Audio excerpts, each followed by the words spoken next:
A black belt champion kicked a royal guard directly in the face, sending his bearskin cap flying. But when the ceremonial statue suddenly moved, the martial artist's tournament training couldn't save him from what came next. The crowd watched in stunned silence as years of arrogance met military reality.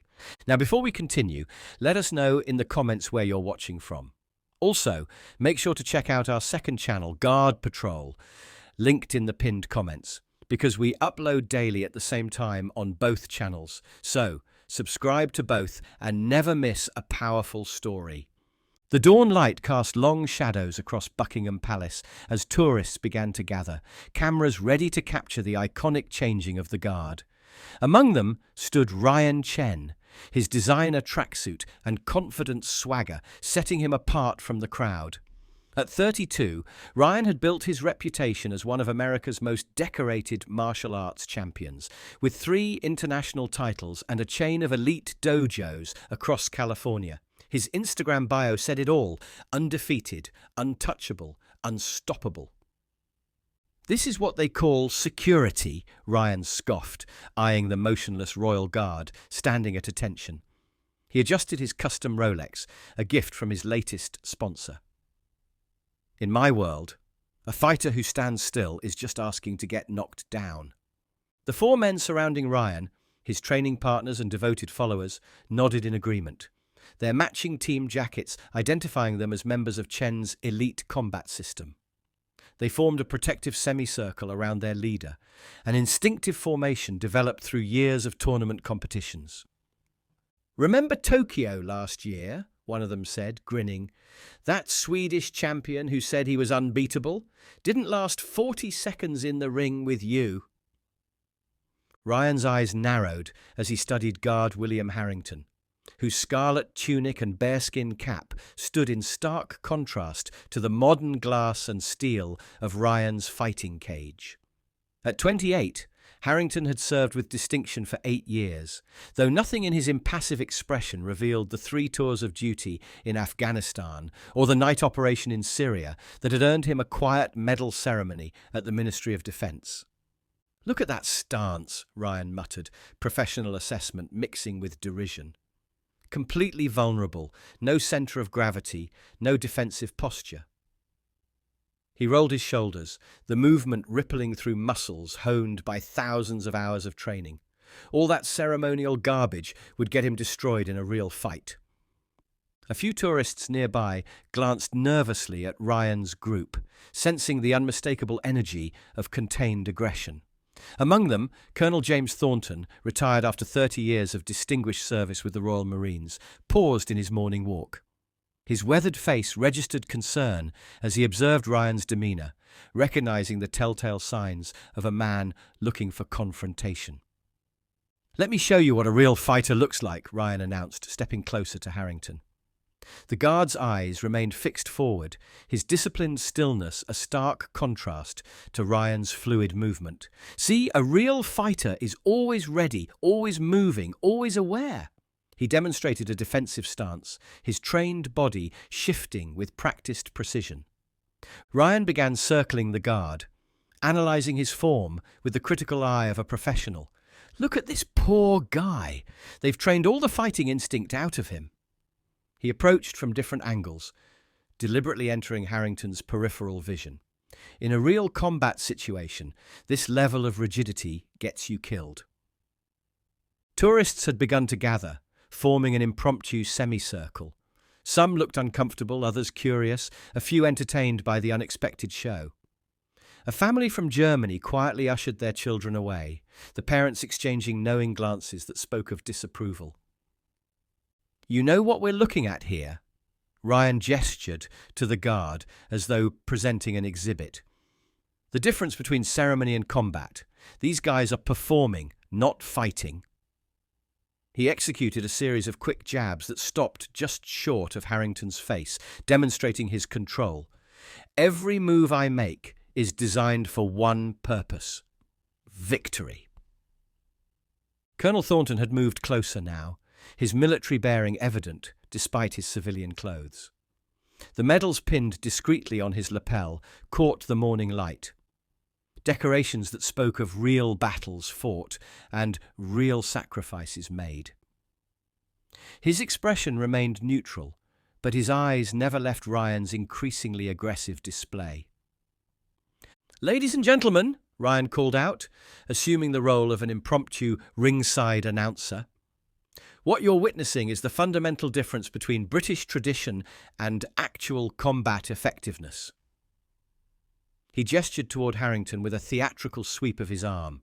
These guards represent a bygone era when standing in formation was considered military prowess.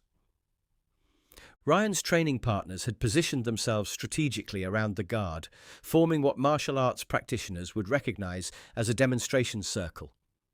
Their matching jackets created a visual barrier that separated Harrington from the rest of the crowd, turning the public space into an improvised arena.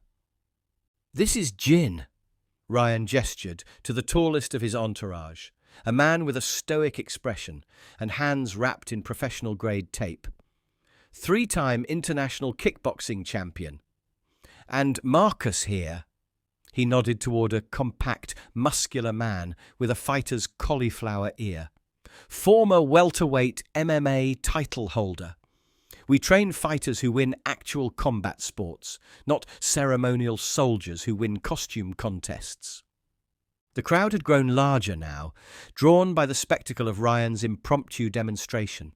A British family near the back exchanged glances of clear discomfort, the father placing protective hands on his children's shoulders. An elderly woman with a veteran's pin visible on her coat shook her head in quiet disapproval. "Watch how a real fighter moves," Ryan instructed, executing a series of lightning-fast punches that stopped mere inches from Harrington's torso. "Every movement has purpose, intent, lethal potential. Nothing wasted, nothing for show. This is fighting efficiency developed through thousands of hours facing actual opponents, not standing at attention." Colonel Thornton had begun making his way through the crowd, his military bearing parting the onlookers with quiet authority. His face betrayed concern, not for Harrington's safety, but for what might happen if the guard was forced to break protocol. "You see, the problem with military training," Ryan projected his voice like a seminar leader, "is that it's designed for group thinking. Follow orders, maintain formation, sacrifice individuality." He circled Harrington, analysing his posture with professional scrutiny. "Martial arts is about achieving personal excellence, about pushing human capabilities to their absolute limit." Ryan executed a spinning kick that whistled past Harrington's ear, close enough that the guard would have felt the displacement of air. The crowd gasped, several people taking involuntary steps backward. "Notice he doesn't even blink," Ryan said with mock admiration. "That's not discipline, folks. That's fear. The fear of breaking rules, of thinking independently." He positioned himself directly in front of Harrington, hands on hips, studying the guard's impassive face. "In my dojo, I teach people to overcome that fear, to react, to engage with reality."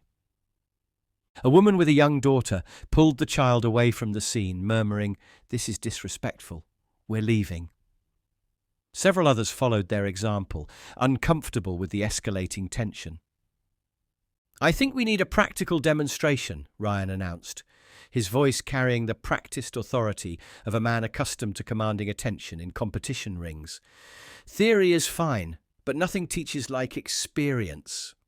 He adjusted his stance, the movement fluid and purposeful. "Ladies and gentlemen, I am going to show you why static defense, the kind these guards represent, is fundamentally obsolete." Colonel Thornton moved forward with urgent purpose now, but Ryan's training partners closed ranks, creating a human barrier between the retired officer and their leader. One of them, a heavy-set man with a fighter's broken nose, placed a hand on Thornton's chest. "Let the demonstration finish, old-timer," he said, his tone conversational but his intent unmistakable. "Educational purposes." Thornton's eyes narrowed. "That guard is not what you think he is," he said quietly. "Your friend is making a serious mistake." Ryan had begun a meticulous warm-up routine, stretching his shoulders and neck with practiced efficiency. The most dangerous delusion in combat sports, he lectured, rotating his wrists, is believing that tradition equals effectiveness. These guards stand here looking impressive, but they've sacrificed practical skills for ceremony. Now, for my final demonstration, Ryan announced, his voice taking on the quality of a ringside announcer. I'm going to show you exactly why this type of static defense fails against modern combat techniques. He moved into position, his stance shifting subtly into what trained fighters would recognize as a competition-ready posture. In a real combat situation, maintaining situational awareness is critical. This guard has surrendered his awareness to ceremony. Ryan began a complex approach sequence, the kind used to set up championship-winning strikes. His training has made him vulnerable, not strong. The crowd had fallen completely silent now, sensing that a line was about to be crossed. Several people had backed away, while others seemed frozen in place, unable to look away from the impending collision. "A defender who won't adapt," Ryan declared, his movements accelerating, "who can't respond to changing conditions, who remains rigidly committed to outdated protocols." He launched into a blindingly fast combination, each move flowing into the next with years of practiced precision. The final move was a spinning heel kick aimed directly at Harrington's face. The impact was audible, a sharp crack that cut through the morning air like a gunshot. Ryan's foot connected solidly with the side of Harrington's face, sending the bearskin cap flying in a dramatic arc against the blue London sky. The force of the blow would have felled most men instantly, but somehow, impossibly, Harrington retained his footing. A collective gasp rose from the crowd, followed by absolute silence.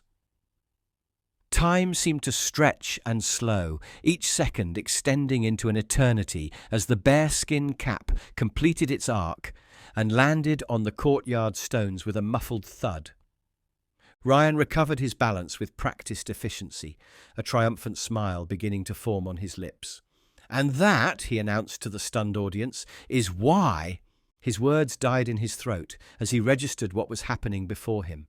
Harrington hadn't fallen, hadn't staggered. His head had snapped sideways with the impact, but his body had absorbed the blow with the resilience of someone who had endured far worse. A thin line of blood traced its way down from his temple, but his eyes, now locked directly onto Ryan's for the first time, showed no pain, no fear, only a cold, focused clarity that experienced combatants would recognize immediately. "Oh, shit," one of Ryan's entourage whispered, the bravado evaporating from his voice. For a heartbeat, nothing moved. The crowd held its collective breath. Colonel Thornton had stopped speaking into his phone, his expression shifting from concern to something closer to grim anticipation. Then Harrington moved.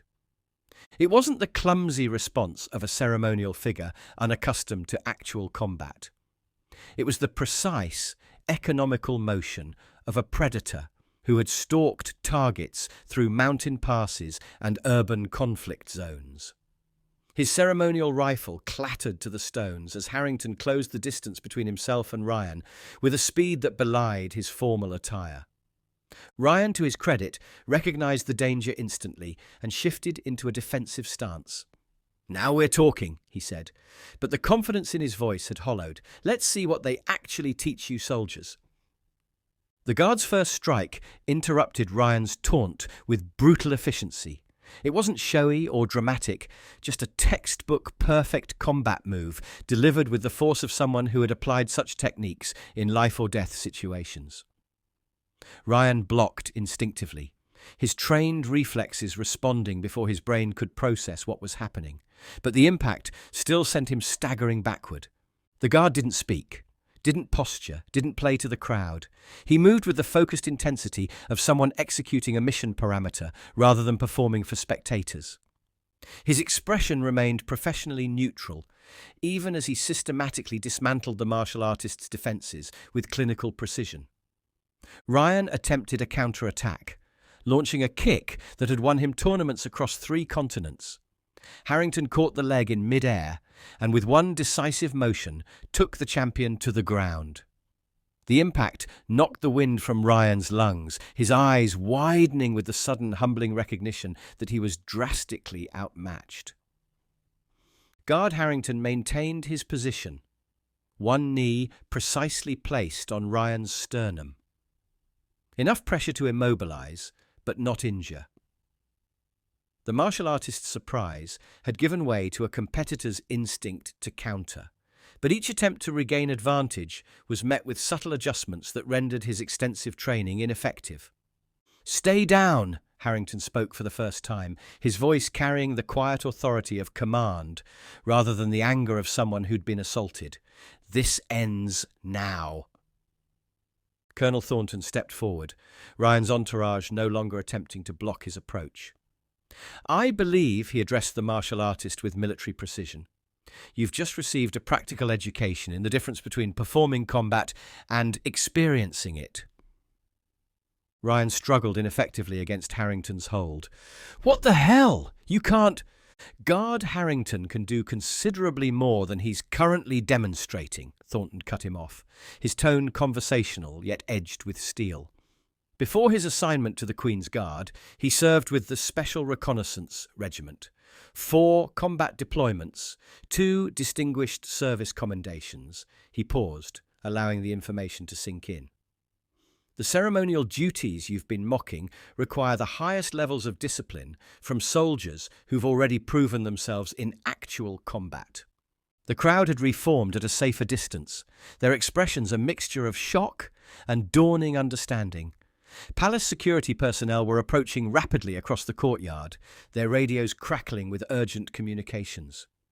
"SRR," one of Ryan's training partners repeated, his previous bravado completely evaporated. "Those guys are—" "Not to be trifled with," Thornton finished for him. "Quite right." Harrington maintained his position, his breathing controlled and even despite the exertion of the brief confrontation. The thin line of blood from Ryan's kick had traced a path down his cheek, but his expression remained professionally detached, the same focus he'd maintained during night operations in environments far more dangerous than this palace courtyard. "Every guard standing ceremonial duty," Thornton continued, addressing not just Ryan but the gathered tourists, "is an active duty soldier with extensive combat training and, in many cases, battlefield experience. The discipline you mistook for weakness, Mr. Chen, is the same discipline that keeps them effective in situations where your tournament training would prove fatally inadequate." Ryan had stopped struggling, a new awareness dawning in his eyes. He moved like— "I didn't expect—" "No, you wouldn't have," Thornton nodded. "Competition fighting and combat operations develop entirely different skill sets. Your techniques are impressive in controlled environments with rules and referees. Guard Harringtons are effective in environments where the consequences of failure aren't measured in lost points." Palace security had arrived now, surrounding the scene with professional efficiency. Their commander, assessing the situation at a glance, approached Colonel Thornton with respectful recognition. "Colonel, sir, we'll take it from here." Thornton nodded. "I believe Guard Harrington has the situation well in hand, Lieutenant. Mr. Chen here decided to test the reflexes of the Queen's Guard in a rather direct fashion." The security officer's expression hardened as he took in the scene, the bearskin cap still lying on the stones, the thin streak of blood on Harrington's face. "I see, that's a serious offence, sir." "Indeed it is," Thornton agreed. "Assault on a serving member of His Majesty's forces, disruption of ceremonial duties, and I suspect several other charges that the Crown Prosecution Service will enumerate with their characteristic thoroughness." Harrington looked to his commanding officer for instruction. At a subtle nod, he released his hold on Ryan, rising to his feet with the same fluid precision that had characterized his response. He stepped back, resuming a posture of parade ground attention despite the absence of his bearskin cap. The tourists had formed a respectful semicircle around Colonel Thornton, their cameras forgotten as they absorbed the reality of what they had witnessed. The retired officer stood with parade ground precision, despite his civilian clothes, his bearing that of a man accustomed to explaining difficult truths with clarity. The uniform these guards wear, he gestured toward Harrington, who had resumed his post with perfect composure despite the thin line of blood still visible on his cheek, represents far more than ceremonial tradition. It is earned through the same rigorous training that produces our nation's combat forces. An American tourist raised his hand tentatively. But why have them just standing there if they're actual soldiers? Seems like a waste of training. Thornton's smile held patient understanding. An interesting question that reveals a common misconception. These ceremonial duties rotate among active duty units. The soldier standing guard today might have been conducting counter-terrorism operations 6 months ago and may deploy to a conflict zone 6 months from now. He gestured toward Harrington with respectful acknowledgement. Their ceremonial stillness isn't their defining capability. It's simply one expression of the discipline that makes them effective in all aspects of their service. The security officer, who had taken custody of Ryan, returned, approaching Thornton with professional courtesy. "Colonel, Mr. Chen is being processed for formal charges. Given the public nature of the incident and the injury to Guard Harrington, the charges are quite serious." Thornton nodded. "As they should be. Assaulting a serviceman on duty is not a matter the Crown takes lightly." "He's requesting to speak with Guard Harrington," the officer added, his tone neutral, but his expression sceptical. "Says he wants to apologize properly." Thornton glanced toward Harrington, who gave an almost imperceptible nod despite maintaining his forward gaze. "I believe that can be arranged once his duty shift concludes," Thornton responded, "though I suspect Guard Harrington's commanding officer will have the final word on that matter." What Mr. Chen failed to understand, what many civilians understandably don't recognize, is that military excellence isn't measured by the same metrics as competitive sports.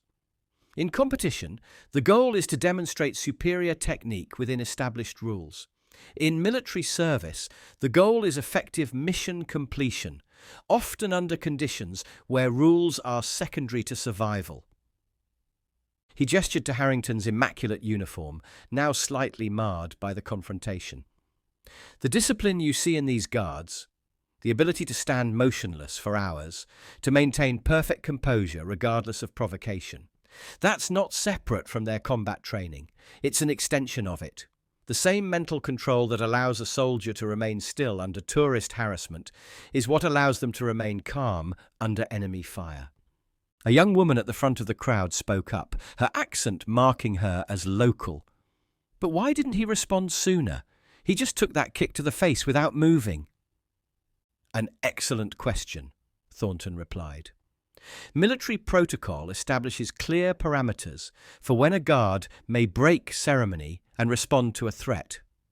They are trained to exercise maximum restraint, to distinguish between irritating behavior and genuine danger."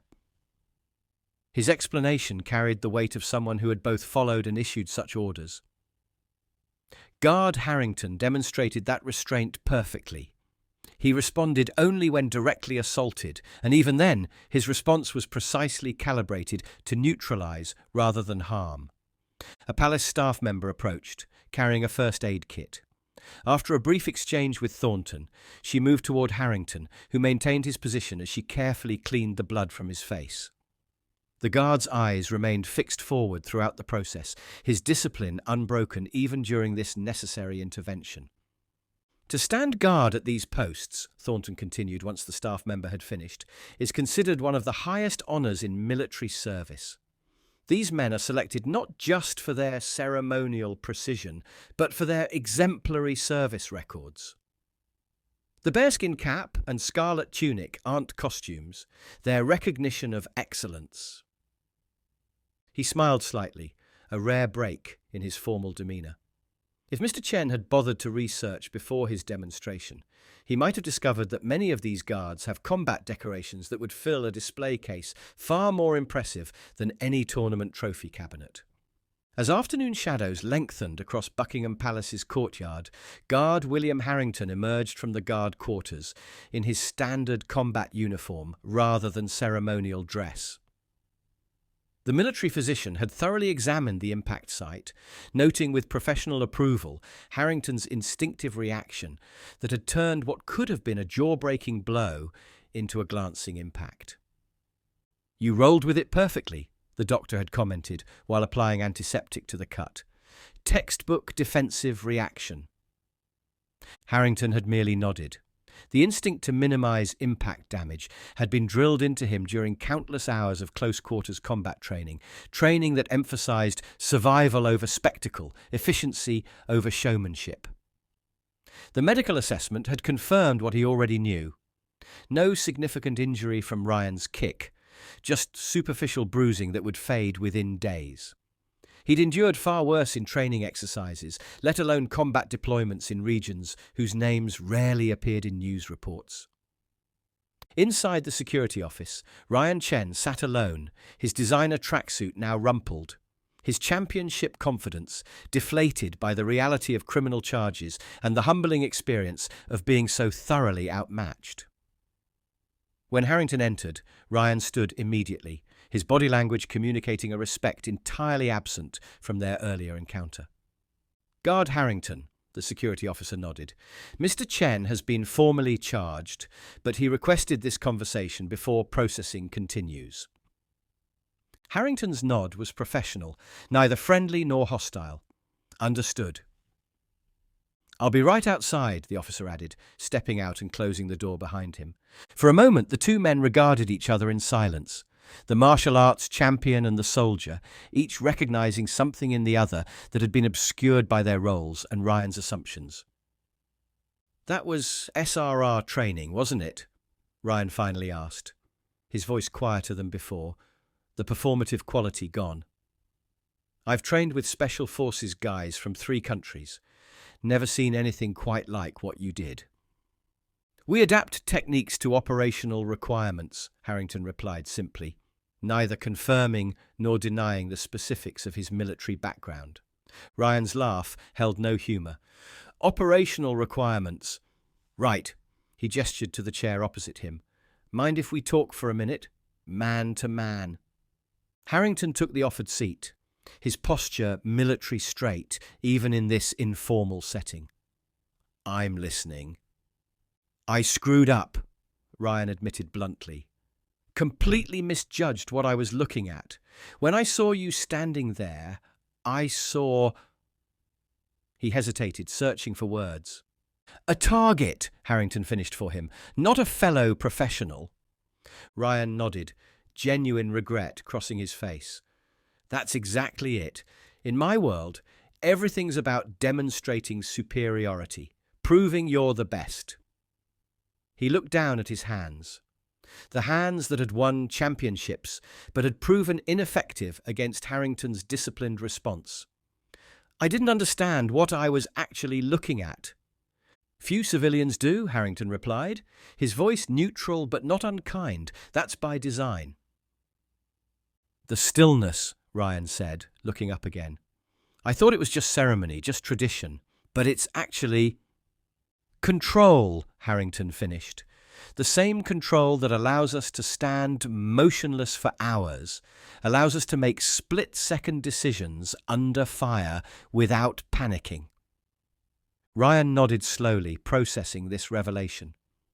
"In competition, everything I do is designed to be seen, to impress judges and spectators.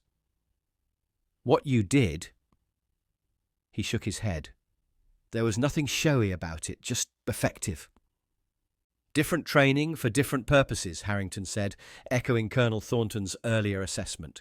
"My job isn't to win points or impress audiences. It's to complete objectives and protect lives." "They're going to make an example of me, aren't they?" Ryan asked, glancing toward the door where the security officer waited. "Likely," Harrington confirmed without emotion. "Assaulting a guard on duty is taken very seriously." Ryan accepted this with surprising composure. "Fair enough. I earned whatever comes next." He straightened in his chair, making a visible effort to face his situation with dignity. "For what it's worth, I'm sorry. Not just for the kick, but for the disrespect before that. For not recognizing what was in front of me."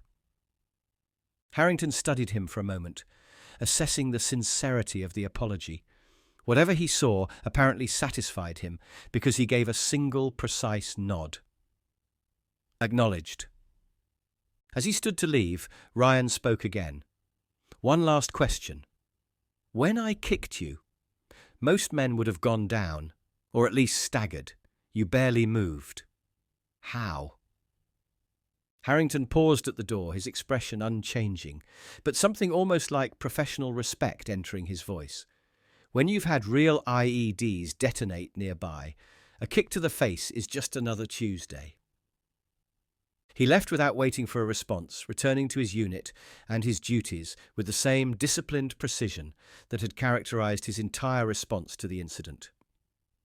Behind him, Ryan Chen remained seated, faced with the humbling realization that there were different kinds of strength in the world, and that he had only mastered one of the lesser varieties.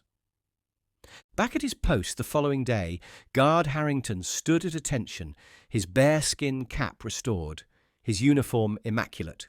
No trace remained of the previous day's confrontation, but tourists who approached now did so with a new respect, their cameras more discreet, their admiration more genuine. Colonel Thornton, passing by during his morning walk, paused to observe the guard and the respectful distance maintained by the visitors. He smiled slightly, nodding in satisfaction before continuing on his way. Sometimes, he reflected, the most effective lessons about respect weren't taught through words, but through demonstrations that revealed the truth behind appearances. What would you have done in Ryan's situation? Would you have seen past the ceremonial uniform to recognize the combat veteran beneath? Or would you, like many, have mistaken stillness for weakness? Let us know your thoughts in the comments below. Don't forget to like this video if you learned something new about the Royal Guards.